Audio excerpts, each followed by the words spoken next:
Hola a todos otra vez. Vamos a acabar con este tutorial las etapas de la industrialización en España, viendo la actual, la de 1990 a hoy.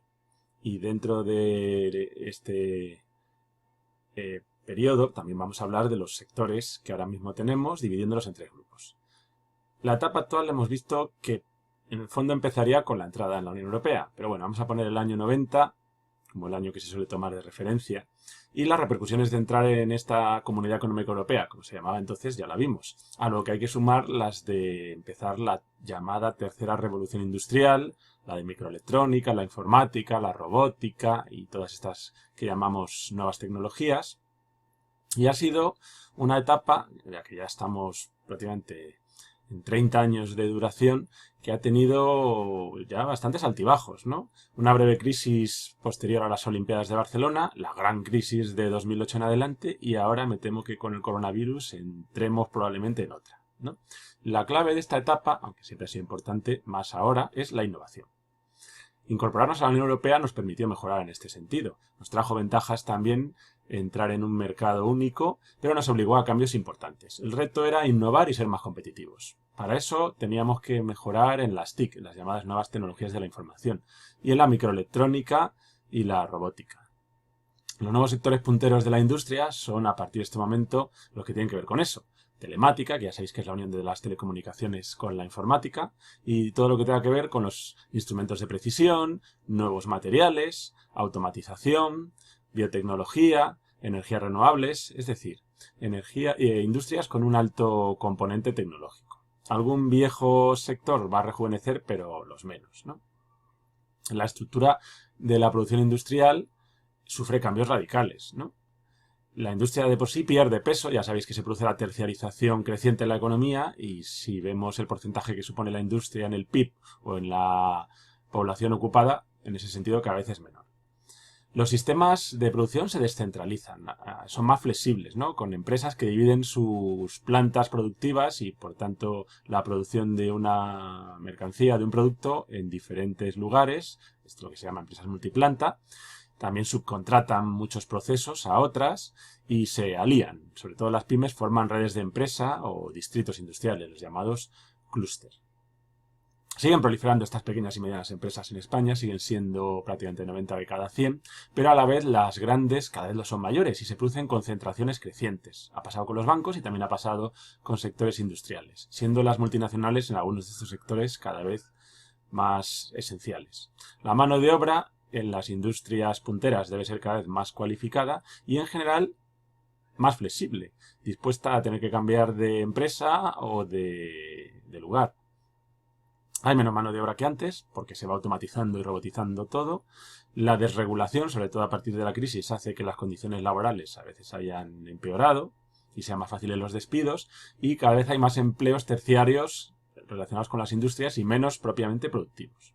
Aparecen nuevos conceptos, junto con los antiguos de economías de escala o economías de aglomeración, como economías de gama. Cada vez hay que hacer más gamas de un mismo producto para abarcar más tipos de clientes, porque el cliente se vuelve más caprichoso, podríamos decir. Y la producción just in time, ¿no? Producción rápida y para un encargo en tiempo cada vez más corto.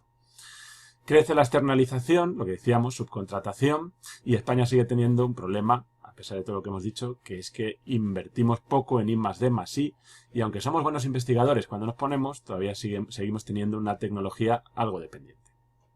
En nuestra industria aún predominan los sectores maduros, pero crecen más estos punteros, como era de esperar, y sobre todo los no competitivos dentro de los maduros van desapareciendo. Los astilleros prácticamente han desaparecido, igual que la siderurgia, y en cambio los sectores dinámicos dependen de capital exterior. Ahora los veremos cuando vayamos sector por sector. Aún tenemos cierto retraso, como acabamos de decir, en la tecnología más puntera y por eso una intensidad tecnológica en general medio-baja. Al menos en la localización ha habido una creciente difusión a áreas que ahora ofrecen más ventajas, aunque las áreas centrales siguen concentrando las industrias innovadoras. ¿Y cuáles son esas áreas más centrales? Pues como era de esperar, Madrid, Cataluña y País Vasco fundamentalmente. Y sobre todo lo que son zonas de área metropolitana o periurbana. Aquí os voy a empezar a repasar con imágenes todo lo que acabo de decir, que es verdad que lo hemos explicado muy rápidamente. Podéis ver el índice de producción industrial, como aquí, claro, está medido respecto al año 1900, como la producción industrial ha crecido muchísimo hasta la crisis, lo que no implica, como veis en el gráfico de barras de la izquierda, que crezca el peso de la industria en la ocupación y en el PIB. Al revés, porque como ha crecido más el sector terciario, pues al final el peso de la industria baja. Más valor de la producción y más producción, pero menos porcentaje del total de la economía española, podríamos decir que es la conclusión. Los cambios de la tercera revolución industrial os los repaso en este esquema. Miradlo con calma en casa cuando veáis la PowerPoint, pero básicamente es lo que hemos explicado antes, ¿eh? Y por sectores podéis ver cómo predominan los dinámicos. Alimentación, bebidas y tabaco sigue siendo el principal. Luego irían transportes, vehículos y en general medios de transporte y maquinaria. Y también todavía algún sector maduro como el de la metalurgia, ¿no? Estos productos metálicos. En general todos son de industria manufacturera, ¿eh? La industria manufacturera sigue siendo casi el 90% del total. La balanza de pagos tecnológica es deficitaria. Los factores de localización han cambiado. El libro en este cuadro repasa cuáles son y básicamente los nuevos, los que ganan más importancia, los podéis ver aquí, ¿no? El acceso a la innovación, a la información, a una mano de obra cualificada, si estamos hablando de industrias punteras, o un territorio que ofrezca seguridad al inversor y, a ser posible, impuestos bajos y poca regulación para crear empresas, ¿no? Por supuesto, la disponibilidad de los transportes sigue siendo también clave, pero eso ya es más, en general, más corriente en muchas zonas, ¿no? Al final, estos buenos medios de transporte hacen que industrias que no requieren de grandes inversiones en tecnología o a mano de obra cualificada se vayan hacia espacios más periféricos, los sectores maduros, y en cambio se concentran en los centrales, los más punteros, y las sedes sociales de las empresas. Si nos ceñimos al mapa español, como os decía antes, hay más difusión, ¿no? Aunque los sectores punteros siguen muy concentrados, que son los que podéis ver en azul, el mapa ya dice otra cosa comparado con otros mapas que hemos visto de etapas anteriores. Es verdad que sigue siendo el interior, en general, una zona poco industrializada, a excepción de algunas ciudades como Valladolid, Zaragoza o Sevilla, y que se concentra mucho más la industria por la periferia, pero al menos ya hay industria prácticamente en todas partes. Esto hace que vemos claramente, igual que hicimos con el tema de las ciudades, de ejes, ¿no? Aquí se puede ver perfectamente los dos ejes más importantes, el eje mediterráneo y el eje del Ebro, y como Madrid también es un centro industrial importante que ha ido ampliando relaciones con, sobre todo, Toledo y Guadalajara. El eje del Cantábrico y del norte es un área claramente en reestructuración, todavía necesitada de modernización y de cambiar a otros sectores. Y luego está el eje andaluz, que ha sido fomentado a partir de la política de los años 60 y todavía secundario. Vamos entonces con los sectores. Vamos a dividir la industria española en tres tipos de sectores. Los que tuvieron ya su época dorada y han sufrido una grave crisis, reconversión, etcétera, que serían los llamados maduros. Los que llamamos dinámicos, los que son hoy en día sectores con amplia demanda, que en general van bien y que son los que tenéis sobre todo aquí en los tres primeros: alimentación, bebidas y tabaco, productos químicos y farmacéuticos o material de transporte. Y luego los llamados punteros, que son los que necesitan crecer más porque son los de futuro. Nuestra industria, como os he dicho ya, tiene un nivel tecnológico medio o bajo y es todavía muy intensiva, salvo las químicas, en mano de obra. Pero está cambiando, como está cambiando en general en todo el mundo. Los de bajo contenido tecnológico se están poco a poco reduciendo y aumentan los de medio y alto.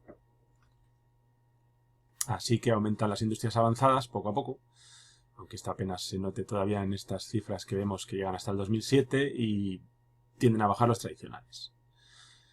Aquí están repasados estos tres grupos de sectores que os decía y aparecen más, ¿no? No vamos a ver absolutamente todos, pero vamos a intentar abarcar los más posibles. Así que empezamos con los maduros, ¿no? Que como veis pues han perdido demanda, han sido menos competitivos por ser de baja intensidad tecnológica y han tenido que deslocalizarse en muchos casos, sufriendo en España recortes, reestructuración y cierres, ¿no? Vamos a ver la metalurgia, los electrodomésticos de línea blanca, astilleros, es decir, construcción naval, y textil, confección y calzado. Aquí os lo repaso muy básicamente, os recomiendo que esto lo veáis con calma en casa, pero vamos a ir más uno por uno. La sidermetalurgia. De la siderurgia apenas queda nada. Arcelor, ahora llamada Mittal Arcelor es la gran empresa que concentra los Altos Hornos y que fue cerrándolos en España, así que solamente queda Áviles. La no integral sí que está más repartida y son pequeños hornos. Básicamente esta ha sufrido cierres y casi ha desaparecido. La metalurgia no. Los transformados metálicos siguen siendo importantes, todavía un 7% casi del valor industrial total, bruto, y está básicamente en Barcelona, País Vasco o Madrid. Para que veáis las imágenes de los altos hornos, aquí os pongo esta foto de cómo sería un alto horno, aunque ya insisto en que solo en Avilés quedan. Y metalurgia, ArcelorMittal tenía en Villaverde, por ejemplo, que cayó en una foto de la EBAU, pero que se ha cerrado. Así que tampoco es un sector muy bollante. En total, unas y otras aún son un 13% más o menos de cifra de ventas en el año 18. Los electrodomésticos de línea blanca se han ido especializando cada vez más, están concentrados en varios grupos de multinacionales que han ido cada vez absorbiendo más antiguas empresas, los que os pongo aquí, Fagor o BSH, han sufrido mucha regulación, cierres y despidos, pero todavía emplean a miles de personas y están sobre todo en Cataluña y el País Vasco. Esta es la planta de Electrolux en Alcalá de Henares, que ya no tiene ni muchísimo menos el volumen que tenía de empleo o de actividad antiguamente. La construcción naval aún peor, por la grave crisis y los precios más competitivos de otros países, sobre todo asiáticos o americanos, pues prácticamente hemos cerrado todos los astilleros del Cantábrico, del Mediterráneo y de Andalucía, y ya solo quedan los militares, los de Navantia, ¿no?, que están un poquito en Ferrol, Sestao y la zona del Golfo de Cádiz. Navantia, podéis ver las instalaciones que tiene, también en Cartagena, y es lo único que sobrevive. El textil y la confección también se ha convertido desde hace ya tiempo en un sector maduro, en este caso por la competencia sobre todo de países como China, que son muchísimo más baratos. Aunque España tiene una industria de la moda importante y un valor añadido por el diseño que hace que se haya recuperado algo. Si a eso le añadís el éxito que ha tenido Amancio Ortega con Inditex, aunque es verdad que muchas fábricas de Inditex están fuera de España, pero que también es cierto que las ha puesto en otras zonas como Galicia, pues tenemos un sector desigual, ¿no?, que está en Cataluña, Levante y con Inditex Galicia, pero básicamente en conjunto en clara reconversión. El del cuero y el calzado está más por el Mediterráneo y también sufre esa competencia que estamos diciendo, ¿no?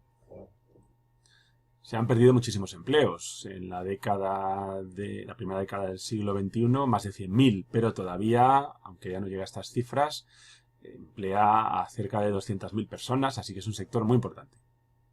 Voy a pasar a los sectores dinámicos y como ya queda muy poquito de esta primera grabación, la voy a hacer en una segunda grabación en la que hablaremos de los dinámicos y bastante más reducidos, de los punteros.